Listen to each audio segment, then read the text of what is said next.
صرف سرداری کا تو معاملہ ہی نہیں بابا. لیکن اگر رسول نے بس منبر پہ کھڑے ہو کے یہی اعلان کر دیا ہوتا کہ من کنت مولا ہو فعلی ھذا مولا، پھر بات سرداری تک تھی. اعلان سے پہلے رسول نے ایک اقرار کروایا اور وہیں سے تو نبضیں ڈوبی. منبر پہ آئے، طویل خطبہ دیا، خطبہ دینے کے بعد اقرار کروایا، ایھا الناس الست اولی بکم من انفسکم، کیا میں تمہاری جانوں کا تم سے زیادہ مالک نہیں؟ کیونکہ قرآن پہلے سورہ احزاب میں کہہ چکا تھا النبی اولی بالمؤمنین من انفسہم، نبی مومنین کی جان کا ان سے زیادہ مالک. تم اتنے مالک ہو جا کے مرضی آئے رکو، مرضی آئے چلو، مرضی آئے بیٹھو، مرضی آئے اٹھو، مرضی آئے سولو، مرضی آئے جاگو. نبی تم سے بھی زیادہ مالک. تم چاہو جینا، نبی کہے مجھے تمہاری زندگی چاہیے، تم انکار نہیں کر سکتے، تمہارے پاس انکار کی طاقت اور گنجائش ہی نہیں ہے، اس لیے وہ تمہاری جان کا تم سے بڑا مالک. پہلے اقرار کروایا، کیا میں تمہاری جانوں کا تم سے بڑا مالک نہیں؟ جب سب نے بھائی یکجم بشرب کہا بلا، پھر کہا من کنت مولا ہو فعلی مولا، کہ جس کا میں مولا اس کا علی مولا. کیا مطلب؟ یعنی جس کی جان کا میں مالک اس کی جان کا علی مالک. اور اب میں تم سے پوچھتا ہوں کہ تیرا نبی کس کس کی زندگی کا مالک ہے؟ النبی اولی بالمؤمنین من انفسہم، نبی ہے مومنین کی جان کا مالک. میں نے مکے شاہ صاحب جبریل کو دیکھا دروازہ رسول پہ رکتے ہوئے، میں نے کہا کیوں کھڑے ہو؟ کہ بڑے جاہل ہو تم، قرآن کی آیت نہیں پڑھی یا ایھا الذین آمنوا لا تدخلوا بیوت النبی الا ان یؤذن لکم، کیا ایمان والو جب تک اجازت نہ ملے نبی کے گھر میں داخل نہ ہونا.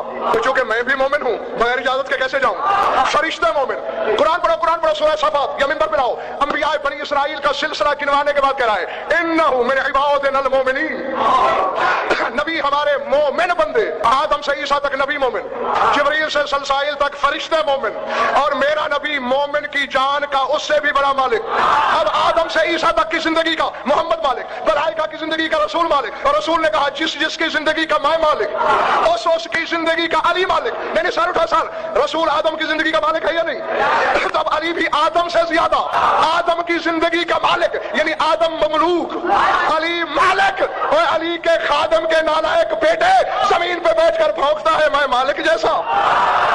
زندگی کا مالک اللہ ہے. سمجھ میں آتی ہے بات؟ پھر نبی کو بنایا، چلے محبوب خدا ہے جس سے محبت ہوتی ہے سارے انعام اسی کے لیے. یہ علی کس خوشی میں زندگی کا مالک ہے؟ مجھے بتا دے وجہ کیا ہے؟ علی زندگی کا مالک کیوں ہے؟ آواز رسالت آئی، حوالہ آؤ منبر میں دیکھ لو. کاغذ الفریضی عن وقت تو جانتا نہیں ان اللہ خلق الحیات من ولایت علی ابن ابی طالب، اللہ نے زندگی کو خلق ہی علی کی ولایت سے کیا. فرمایا علی کی ولایت سے اللہ نے زندگی کو خلق کیا اور موت کو علی کی ولایت کے انکار سے خلق کیا.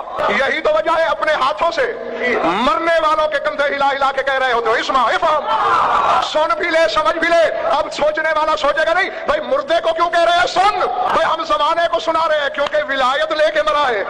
اللہ کہتا ہے تم نے دیکھا نہیں میں نے تمہارے باپ آدم کو جب بنانا چاہا میں نے فرشتوں کو پہلے سے پابند کر دیا تھا کہ سجدہ کرنا ہے. جانتے ہو آدم کہاں بنایا گیا؟ آسمان پہ نہیں، زمین پہ. پیداواری زمین کی ہے. مکہ اور طائف کے درمیان مٹی سے بنا، زمین کے جوہر سے بنا، اور مکہ اور طائف کے درمیان، اور بن کے 40 دن پڑا رہا. فرشتوں کی جماعتیں آگے پیچھے دائیں بائیں پرے کے پرے گزر رہے ہیں. سجدہ تو کیا کوئی یوں دیکھتا بھی نہیں.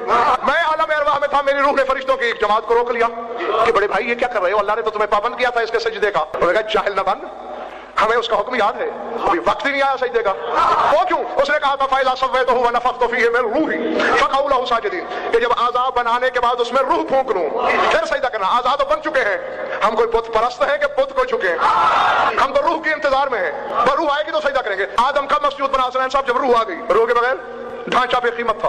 ان اول بیت وضع للناس الذي ببکۃ مبارک وهدى للعالمین، سورہ آل عمران ہے. اللہ کہتے ہیں زمین پہ پہلا مکان کعبہ ہے. حدیث میں ان الکعبۃ منزلۃ من السماء، کعبہ آسمان سے نازل ہوا تھا. عرش کے نیچے، بالکل عرش کے نیچے، عرش کی شبیہ پر اللہ نے ایک مکان بنایا 7ویں آسمان پر جس کا نام ذرہ رکھا. بالکل عرش کے نیچے، شکل بھی عرش والی، اور یوں نیچے کہ اگر قطرہ گرایا جائے تو بالکل ذرہ کی چھت کے وسط پہ گرے گا. 4تھے آسمان پر ذرہ کے نیچے اسی کی شکل پہ ایک اور مکان بنایا جس کا نام بیت المعمور رکھا، اور فرشتوں سے کہا تمہارا قبلہ ہے یہ، اس کا طواف کیا کرو اور حاجی بنا کرو.